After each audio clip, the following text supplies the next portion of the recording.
Welcome to another episode of the Untold Confessions. They say betrayal can come when you least expect it, and that's exactly what happened to me. 8 years of marriage, a house full of memories, a life built together, and yet one night shattered it all. I thought I knew my wife, Sarah, better than anyone. I thought I could trust her with my heart, my kids, my everything. I was wrong. It all started innocently enough, or at least it seemed so at the time. Sarah had been distant for months. Small things, little excuses, brushing off calls, late nights at work she never mentioned before. I chalked it up to stress.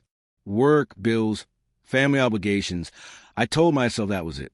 But a nagging feeling never left me. Something was off, and deep down I knew it. I ignored it, convinced I was overreacting. But life has a cruel way of proving you wrong. The first sign came one Thursday evening. She came home, acting like nothing had changed. Her hair, freshly styled, a smile she never used on me anymore, and a casual laugh that sent chills down my spine. "Hey, honey, how was your day?" I asked, trying to mask the unease in my voice. She paused, a moment too long, and I noticed her fingers fidgeting with the edge of her scarf.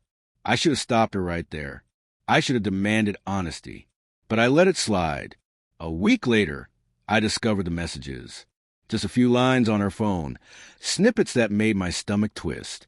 "Can't wait to see you tonight." One read. Another, "I'll be waiting at the hotel." My hands shook as I scrolled, trying to convince myself this couldn't be real.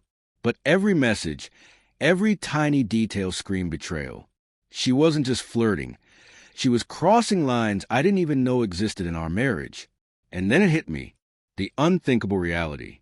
She had been seeing someone behind my back, and it had been going on for months. I didn't confront her immediately. I needed proof, something undeniable. I watched, waited, pieced together every lie, every late-night excuse, every suspicious smile. And then it happened. A weekend trip she claimed was girls only, but the evidence was clear. She wasn't alone, not by a long shot. I hired a private investigator, careful not to alert her. The details I received were worse than anything I could have imagined.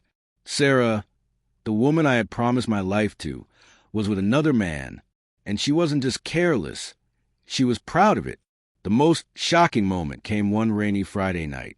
I walked into our bedroom, expecting nothing, but my intuition screamed danger. Her phone was lying on the counter, unlocked, as if fate itself had handed me the key. I saw messages, videos, pictures, each one a dagger to my heart. I sat there in stunned silence, unable to breathe. I realized she had been planning something I could never forgive, and then I discovered the truth that would ignite the full force of what I would call my thermonuclear revenge. She was pregnant. At first, I froze. Shock, anger, betrayal, all layered into one paralyzing emotion. How could she? After everything, she thought she could manipulate the situation with a life in the balance? A part of me ached with the realization that our child, innocent and unaware, was now part of a mess I hadn't created. But I knew one thing. I couldn't let this go. Not silently. Not without making her face the consequences in a way she would never forget. Over the next few days, I planned.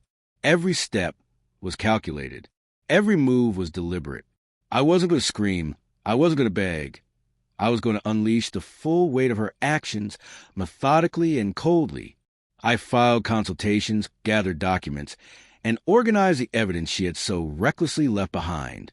Emails, messages, videos, pictures, all compiled meticulously. By the time she realized I had uncovered everything, it was too late. Every lie she had spun, every trust she had broken, was now undeniable proof stacked against her. The confrontation was inevitable. I waited until she returned from work, pretending to be calm, normal. Her obliviousness, her casual greeting, only fueled the fire burning inside me. "Hey, honey, you're home early," she said with a smile. I stared at her, emotionless, letting the silence speak volumes. Her brow furrowed slightly, a flicker of unease. I knew that look. She sensed something. She always did. But she had no idea how deep the storm had already started to brew. "Sarah," I began, my voice steady, almost unnervingly calm. "We need to talk." She laughed nervously, glancing away. "About what?" she asked. I didn't answer immediately. I let the tension build. My eyes never left hers, and slowly, the color drained from her face. She knew. She felt it in that pause, in the weight of my gaze, in the unspoken truth hanging between us. I laid the evidence on the table. Every message, every call, every secret meeting, every video. She froze. Her hands trembled, her composure shattered. And then, the word she never expected to hear. "I know everything."